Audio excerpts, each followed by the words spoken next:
Pick a card. Hello and welcome to the 39th card. My name is Charlie and I'm going to go through today some card performance analysis that we've found from some major Riftbound tournaments, the ones that you can see to the side of me. We're going to go through some specific cards for specific legends, show you how they're outperforming the meta, and show you how leaving them out of your decks might be hurting your conversion chances if you go into some big tournaments. First, I'm going to go through how and why we got this data. So the how is we scraped RiftX and analyzed it deck by deck and card by card. And then we ran it through some Python scripts and some data visualization in Power BI to confirm the outliers that we found. Why we do it?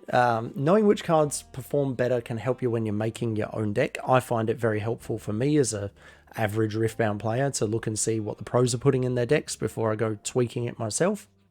I think it can also be very helpful if you're comparing a couple of cards and you want to know which cards perform better at the highest echelons of play, to be able to look at data from tournaments like this.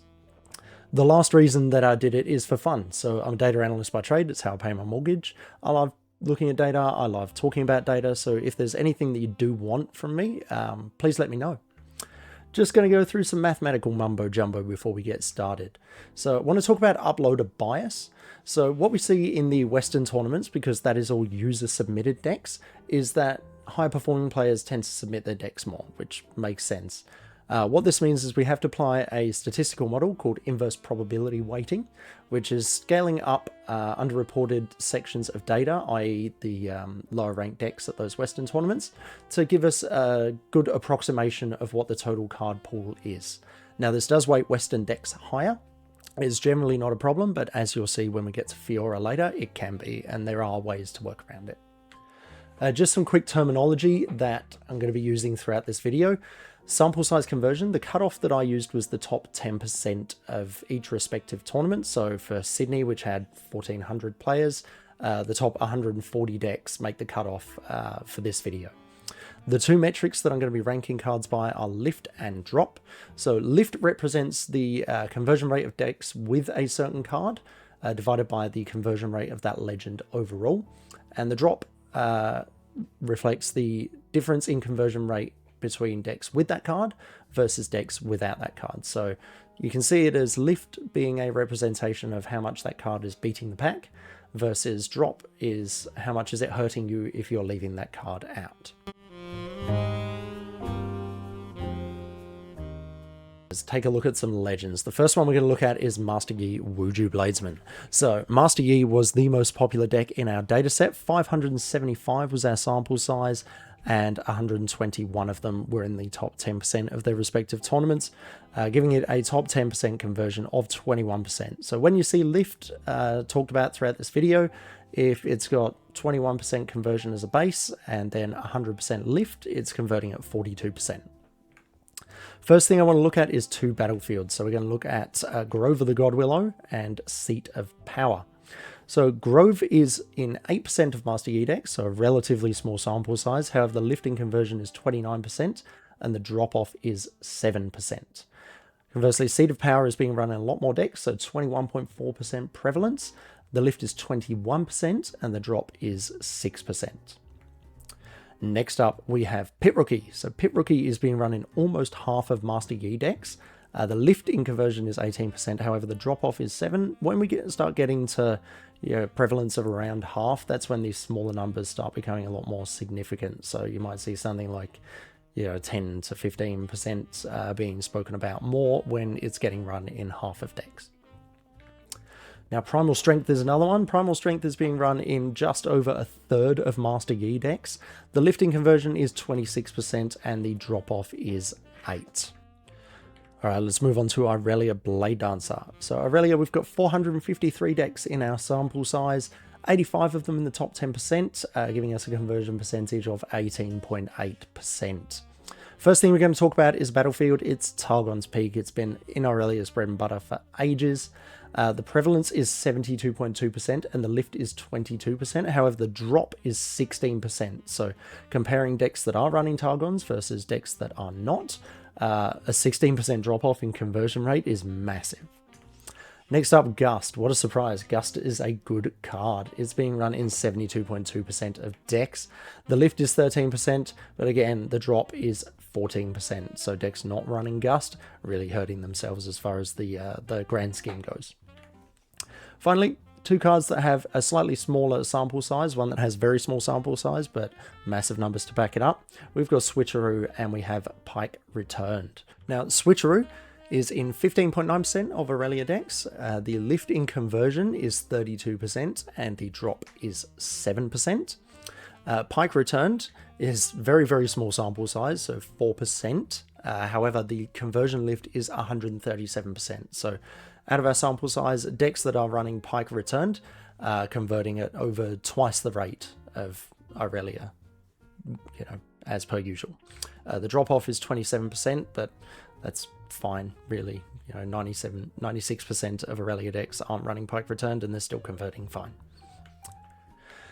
Next up, we're going to talk about Diana, Scorn of the Moon. So our sample size is 537. 96 of them in the top 10% of their tournaments, giving it a conversion of 17.9%. The first card we're going to talk about is Kha'Zix's Mutating Horror. It's being run in 28% of Diana decks, and in those 28%, he's increasing the conversion rate by half. So a 49% increase in conversion among Diana decks running Kha'Zix's Mutating Horror. Drop off 13%. Next card we're going to look at is Acceptable Losses, the LNZQ Special. It's being run in over half of Diana decks, so 50.3% prevalence. The lifting conversion is 34% and the drop-off is 12% for those decks not running Acceptable Losses. Next up, we have some miscellaneous cards. So Diana as a whole had 112 separate cards used, which is quite a large number. It's not the largest. The highest is actually Ari, and then Vex is second.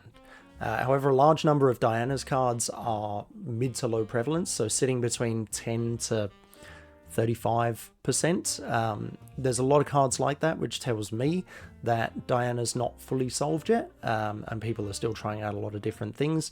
Either that or Diana has a very large toolbox in her kit, which being blue-purple would make sense. So people are taking in different things depending on what they're expecting the meta to be. Some of these cards, so Sprite Fountain being run in 17.3% of decks.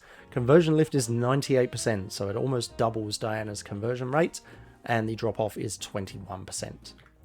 Next up, Smokescreen. 36.7% of total decks with Diana running Smokescreen, converting at a 58% increased rate, and the drop-off is 16%. The drop-off at that rate would be more significant to me if I was considering running Smokescreen or not. Finally, we have Wages of Pain. So Wages of Pain is being run in only 9% of Diana decks. However, the conversion lift is 119%, so over double Diana's standard conversion, and the drop-off 24. Next up, we're going to look at the Aurora Gals, so Sivir and MF. So I've combined them because they pretty much run the same thing. There's 408 decks total, 73 of them in the top 10%, conversion rate of 18%. Aurora was run in 98.9% of these decks. So we'll look at them together, that way I don't have to talk about Dazzling Aurora for too long. The first card that's making a difference in Aurora decks is Challenge. So it's being run in just over half of MF decks, giving it a conversion lift of 42%, and the drop-off is 9%. In Sivir, it's being run in 62% of decks. The conversion lift is 35%, and the drop-off is 10%. The next card we'll look at is Punch First. So we've got very small sample size on this, but very significant numbers. The sample size in MF is 4%, the lift is 180%, so almost triple, and the drop-off is 19%. In Sivir, it's a little bit higher prevalence, so 11%, the lift is 51%, and the drop-off is 6%. Next legend we're going to look at is LeBlanc Deceiver. So 276 decks is our total sample size, with 45 of them making it into the top 10%, 16.3% conversion rate there. Now the first card we'll look at is Baited Hook. So Baited Hook really came into prevalence after the CCS Invitational Qualifier. It's now being run in just under half of LeBlanc decks. The conversion lift is 58% and the drop-off is 17%. So just looking at the numbers, not being a LeBlanc player or anything, it definitely looks to me like the Baited Hook version of LeBlanc is finding more success.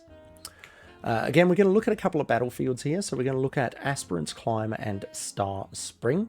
So Aspirant's Climb is being run in 36.6% of LeBlanc decks, and the conversion lift is 66% with a drop-off of 17%. So pretty big lift, pretty big drop-off as well. The Star Spring is being run in 48.2% of decks. The lift is 40% and the drop-off is 13%. So at that sample size, and with the lift and drop-off both being high for both battlefields, definitely shows some consistency across both cards. The final card that we're going to look at for LeBlanc is Black Rose Dignitary. Now, this kind of flew under the radar for me. I kind of forgot it was a card until I looked at the numbers behind it. So prevalence is 68.1%. The lift is 34% and the drop-off is 17%. Now, as 68% prevalence, a drop-off of 17% between running it and not running it is massive. So Black Rose Dignitary looks to be doing good things. Next up, we're going to take a look at Vex Gloomist. So the extrapolated total for Vex is 273. 26 of those decks are in the top 10% of tournaments, giving it a 9.5% conversion. Now, the first card we'll look at is Zhonya's Hourglass, and the numbers really jump out at you for this one. So it's being run in almost a quarter of Vex decks. The conversion lift is 192%, so it almost triples Vex's base conversion, gets it up to about 27 or 28% conversion into the top 10%. The drop-off is 24%. Next card we'll look at is Boots of Swiftness, being run in 62% of Vex decks, presumably to contest the other battlefield while they lock one down.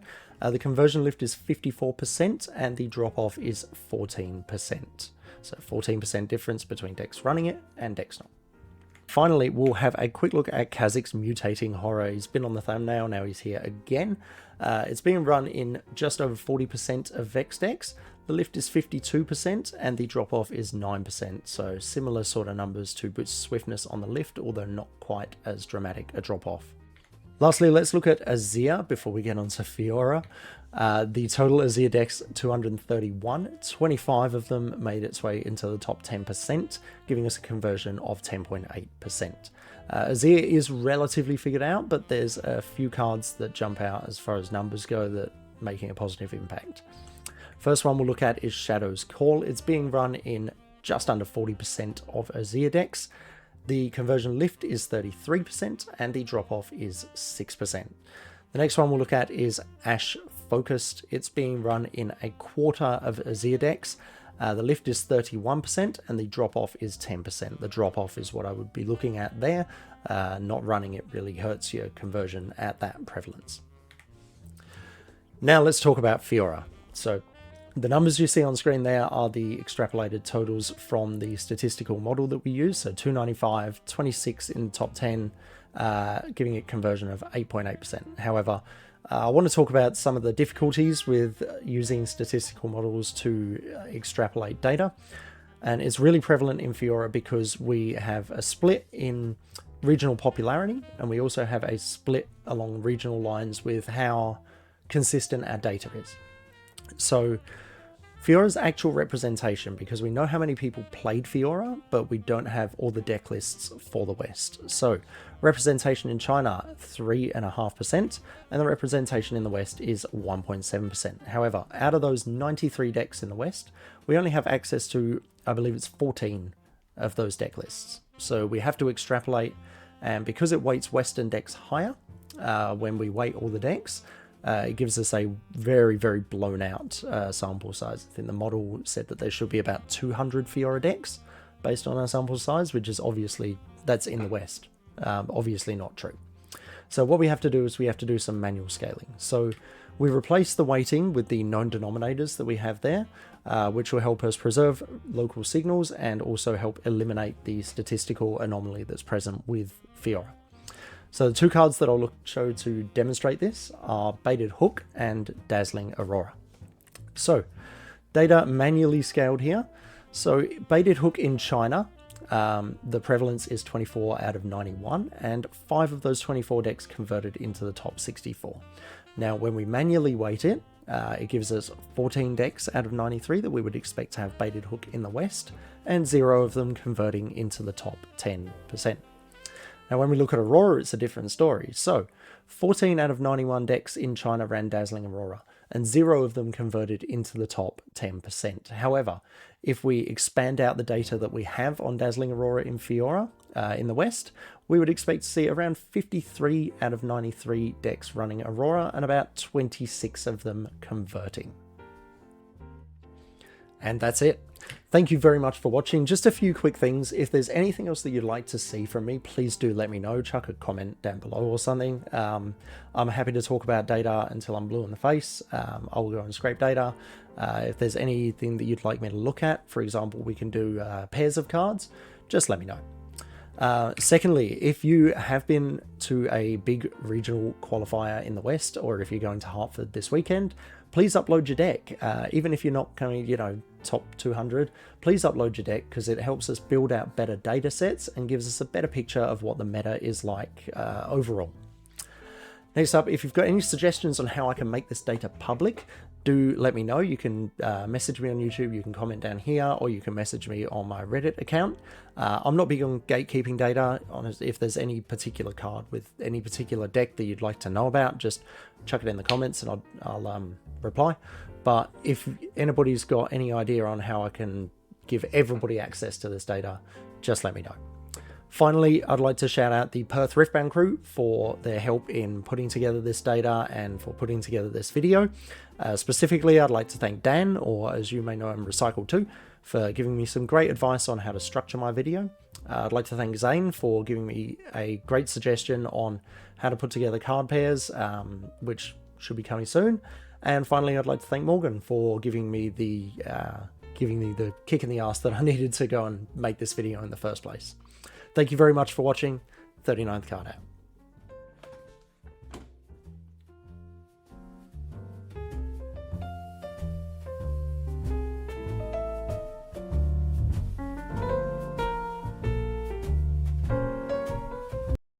Hi, Nala. You want to say hi? Say hi. Hello, Nala.